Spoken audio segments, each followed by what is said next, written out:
Welcome to Code the Future.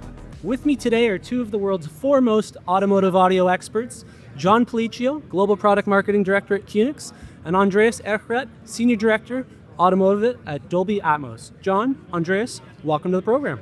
Great, Matt. Thanks for having us. Great to be here. So I'm sure you guys would agree, a car without a stereo is a bit like having burger without a fries. It's fine, but it's not quite the full experience, right? And on that note, there's been a lot of changes over the past number of years. And maybe, John, we can start with you. Take us down a bit of a memory lane in terms of the evolution of hardware-based systems and how they've paved the way for software-defined architectures, and what are some of their advantages from a development standpoint? Sure. I think the walk down memory lane probably depends on how old you are, right? I mean, you can go all the way back to mono, single speaker in the dashboard and an old AM, tuner in the car as the only sound source that there was. But things have happened over the course of the years, right? We evolved to 8-tracks and cassettes and CDs, and now everything's, of course, streaming. Yeah. So audio systems have gotten a lot more complicated. The kind of things that we're playing back with those audio systems has gotten much more complicated. And maybe Andreas, we talk a little about all the work that Dolby has done, in the development of those experiences. But we go now beyond music into things like voice, Bluetooth audio, and virtual personal assistants and safety alerts and all that kind of stuff. So the listening environment in the car has gotten really complicated. But that being said, we want to focus a little bit on the music listening experience.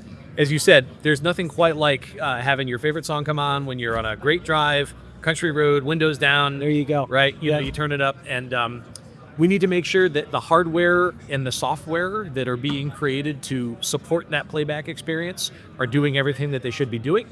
And companies like Dolby, guys like Andreas, are busy making sure that the content that's being made available to play back is really pulling at your heartstrings and giving you that emotional opportunity to listen. Gotcha. So maybe, Andreas, if we can turn to you, I think, Dolby Atmos, it's a household name. I think people are most familiar with your work in the cinema, home theater segment. Right. What are some of the differences in terms of, creating sound for a vehicle as opposed to, your traditional systems? Yeah. So as you say, right, Dolby always has been at the forefront of trying to improve the user experience. Yeah, I mean, that's sort of where we come from. Yeah. So the first question we always ask ourselves is, how can you make the entertainment experience better? We've always been in entertainment in a way and trying to drive innovation. Yeah. And when we thought about Atmos in the first place, it was saying, yes, we started in the cinema. So that's where Atmos was conceived in a way, but we quickly realized that the technology and the experience can be applied to so many more places. So from the cinema, we obviously went to the home theater, but then also we thought about, hey, there's something in it for music. Yeah. And that's the tie-in with automotive, obviously. Yeah. So when we realized if you make a Atmos music production, if you produce in that format, it gives an entirely different level of emotional hook. Yeah, you're inside the music. Yeah, you're really at a different level of emotional connection, and the clarity and the accuracy. That is what makes the difference. And then, if you tie it back to automotive, why does that matter for automotive? In automotive, is actually the best. I would say the second best place after the studio itself. That's a great point. Where it was created, where the mixer creates the experience in the studio in Atmos. But the car is sort of the second best place where you can do it, to actually receive it, because you have speakers all around you. And to your question, what's different Atmos in the car? The car is actually very friendly to the Atmos experience, because you have typically speakers placed around you already. Mm-hmm. You don't have any cables, so it's not a complicated setup at all. You can pre-measure, you can measure the cabin, you can adjust the tuning and optimize for the car in a very elegant way. And for the consumer, it's just a very simple and easy experience to enjoy, because you don't have that complexity of where's my center speaker and where the surrounds and all kind of stuff. So you'd say there's less technical challenges designing sound for a vehicle as opposed to the cinema or home. But they're different. Yeah. No, from an engineering perspective, it's much more challenging. Yeah, But that's from a invisible, consumer, visible to the end user. but for the right? end user, it's much simpler. For from an engineering perspective, Yeah. it's actually a hard environment because the cabin size is limited. You have lots of reflections. Yeah. You're not. I mean, where's the sweet spot, right? It's not where the handbrake used to be, right? Right. So you have to think a lot around how do I make use of the speakers in the car in order to optimize for each of the passengers. Yeah. Yeah, and there's quite a lot of challenges, but that's with our partnerships across the industry, Yeah. we can solve all those. Right? It's just technical problems. We'll solve those. Yeah. So obviously, automotive audio encompasses a whole lot of different domains. You had mentioned, voice assistance, ADAS safety alerts, or whatever. Does Dolby do all of that, or is that just? No, we're focusing at this point to bring the Atmos music experience to cars. Gotcha. But Atmos is also, if you think of it, it's actually a technology platform. So we're also thinking about other entertainment use cases, like audiobooks, for example. There Okay. are lots of audiobooks Yeah. in Atmos being produced. Yeah. And then, of course, Podcasts, even. podcasts. There you go. Podcasts. Yeah, we could do spatial podcasts like this, 3 microphones, and spatially place them if you want to. And then the next Atmos was originally sound for picture, right? So we can also, if we think forward, Yeah. we're actually showing that here also at CS, at the show floor in our exhibitions. We also show video streaming to cars with an Atmos soundtrack. So that's also something. So I mean, that's a great point. The evolution of immersive experiences within the car, right? And obviously, with the transition from ICE to EVs, a lot of people are going to be spending a lot of time at charging stations. So there's more time in the vehicle. Do you see both of you guys? I mean, do you see that as an opportunity for higher end options to potentially sell to consumers? I know retailers and restaurateurs see it as an opportunity for revenue because you have a captive audience. So now are they going to be looking to upgrade to have those immersive experiences, whether it's streaming or podcasts or whatnot? I think they absolutely are. I mean, if you think back to the 90s, right, when minivans were really popular, minivans routinely were sold with rear seat entertainment. Right. Mm-hmm. Drop down $1,000, $1,500, right? They were a huge percentage of the vehicle's MSRP because kids in the back seat want to be entertained while they're driving, right? And to your point, now that you're spending time charging, now that you have level 3, level 4 autonomy, where the driver doesn't really have to be paying attention and have their hands on the wheel all the time, there are increasing opportunities for AV content to be consumed in the car. And as you said, it's a great place for people to listen and watch. Yes, exactly. And the additional point I would add is, it's again, what does the user demand, right? What's the user demand? What do they desire? And users today are used to get their content and their favorite shows, their favorite music, live sports, highlight reels, anywhere they go, right? They want it at their hotel room, they want it on the go, on your phone, and also in the car, right? So there's just this expectation that increasingly you want to have immediate access to your favorite content, to your favorite shows, and the car is, to your point, a modern car. Yeah, it's a living room. It's that's what you a home expect theater from a car, right? Yeah. I mean, this old saying, I mean, I sort of don't quite like it, but this mobile phone on wheels, right? Yeah, sure. That notion, I think it speaks to the desire of the consumer to say the same convenience, same exactly functionality I want to get in my car. Yeah. So actually, you forget about the problem, but you actually want to interact with the same convenience and the same access to content and entertainment. You want to have that in your car. How do you get Atmos content into the car? Yeah, great point. So we're talking, essentially, it opened up for us as an opportunity, as we are realizing that we are talking about connected cars these days. Yeah. So streaming is the key word. Yeah. For Dolby Atmos to come to the car, you need to stream. You need to get the digital bit stream into the car.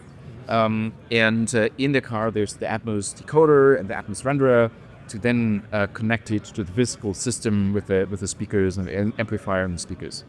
So, it needs to be streamed. So you have Atmos streaming clients like typically natively integrated in the car dashboard head unit. And we're also working with the phone projection providers. So CarPlay, for example, they in their US version with iOS 18, you can also get Dolby Atmos delivered through CarPlay into your Atmos-enabled car. Interesting. So, Are there any other verticals outside of automotive that you all are focused on beyond the traditional, your traditional legacy business, if you will? Firstly, no. My key Laser focused. Laser focused on laser automotive. focused on automotive. Yeah. The broader So business, though? I'm the auto guy, of course. Yeah. Of course. I mean, if you think about Dolby, Dolby as a company, we're thinking about lots of consumer devices, soundbars, AVRs, TVs. Yeah. We've been in old stuff, Blu-ray players and what have you. Right? Yeah. Nowadays, of course, streaming. We're working a lot with content ecosystem. So we're working like with the Netflixes and the Apple TVs of the world, right? To make sure that we're working with Hollywood a lot, right? To say that the content is there. So verticals is like One of many. Probably I would probably bet you personally own 5 to 10 devices. The family does, with Dolby, Right. on it, Some of some variety. right. Yeah. Mobile phones, set-top boxes, TVs, So I want to spend a moment again, that inflection point of the transition from ICE to EVs. We talked about, immersive experiences at charging stations or whatnot. One of the trends that we're seeing is OEMs designing artificial sound to sound like ICE vehicles. And skeuomorphism is a term that doesn't get thrown around a lot, but essentially it means when a company designs new technologies to resemble the old ones that they're eclipsing. So you think about electric lighting being designed like candles because it was replacing candles. Or there's a famous example of a patent at the turn of the century where an OEM wanted to put half a horse ahead on a vehicle, so that because obviously cars were eclipsing horses, so to make drivers feel more comfortable when they're approaching a vehicle. Obviously, it didn't take off. We'd be in a very different world if it did. But I think that's kind of what we're seeing now with the designing of artificial sounds to sound like, the Mustang or whatnot, right? The Ferrari or whatnot. Do you see that trend holding, or do you think at some point we'll, go beyond that and it'll be more space age? Or I guess maybe John, what are your thoughts around that? I think that we have seen different car makers try to approach this from different angles.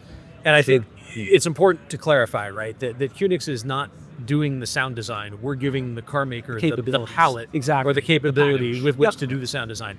And one of the really interesting things about sound design, right, is that you can actually start thinking about rendering vehicle noises in Atmos. Because Atmos is designed to give you not only a very 3D experience, but it's designed to allow the creation of that 3D experience in a very intuitive, sort of object-oriented format.